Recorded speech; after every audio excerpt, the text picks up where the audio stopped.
We turn to the elite American Special Forces in action during a prisoner exchange.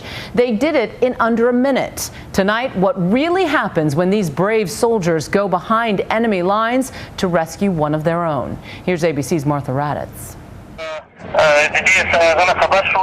It is an extraordinary encounter like no other we have ever seen.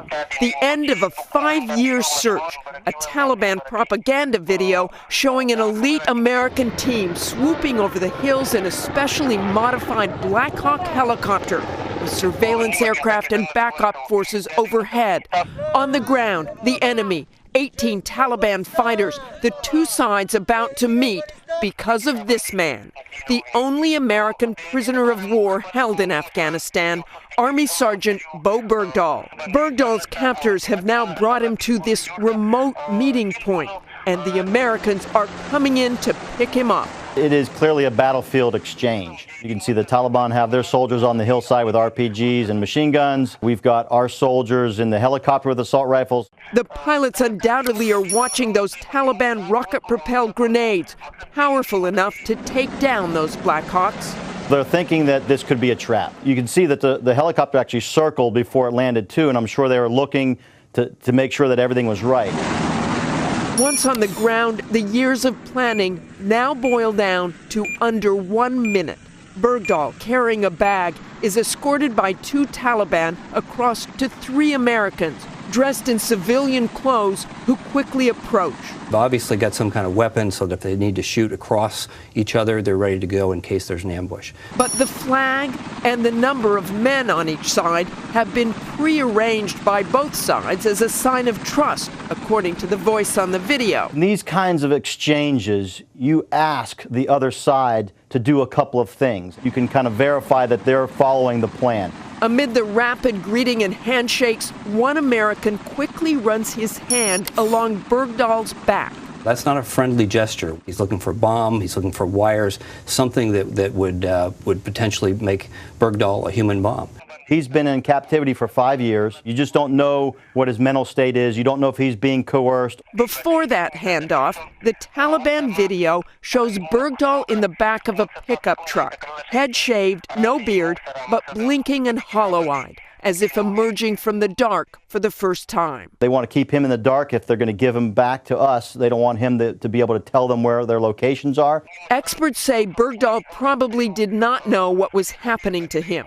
He wouldn't know if he was about to be released or something worse. He could just as easily be thinking at this point, I'm about to get executed on film for the Taliban. Leaning into Bergdahl, one of the Taliban says, "Don't come back to Afghanistan. You will not make it out next time."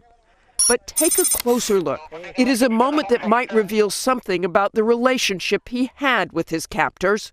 The Taliban reaches over and pats him fairly gently 3 times on the arm, like, you and I have been together for a long time. I don't want to have to kill you next time you're here.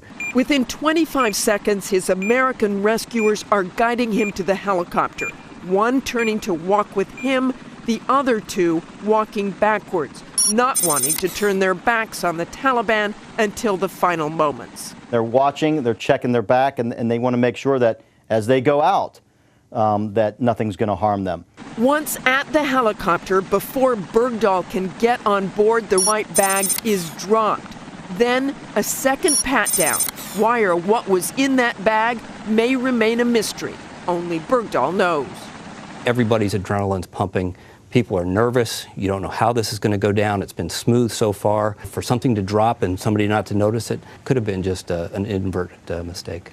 The video released today will add to the other mysteries surrounding Bergdahl's disappearance. Controversy has swirled since his release over how he was taken into captivity 5 years ago. Senior officials and soldiers who served with Bergdahl tell ABC News he walked away from his base willingly. The Army is preparing an investigation and wants Bergdahl's side of the story as well. And the terms of the deal, releasing 5 high-level Taliban from Guantanamo in exchange for Bergdahl, have enraged some on Capitol Hill. These are wanted war criminals. It comes with some surprise and dismay that the transfers went ahead with no consultation, totally not following the law. But for others, Bergdahl's release offers hope. I am prisoner of the Taliban. Video today emerged of a couple who disappeared while traveling in Afghanistan nearly 2 years ago. American Caitlin Coleman was 7 months pregnant and traveling with her Canadian husband when they went missing. I would ask that my family and my government do everything that they can to bring my husband, child, and I to safety and freedom. The videos were reportedly emailed to Coleman's father last summer, and her family told the Associated Press they released the video today in light of the publicity surrounding Bergdahl's release and growing concerns about her health.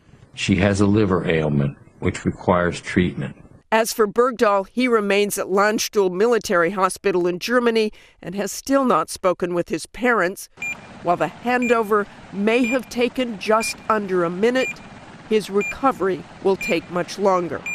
But as he flew away from Afghanistan and realized he was safe and in the hands of American forces, he broke down and wept. For Nightline, I'm Martha Raddatz in Washington.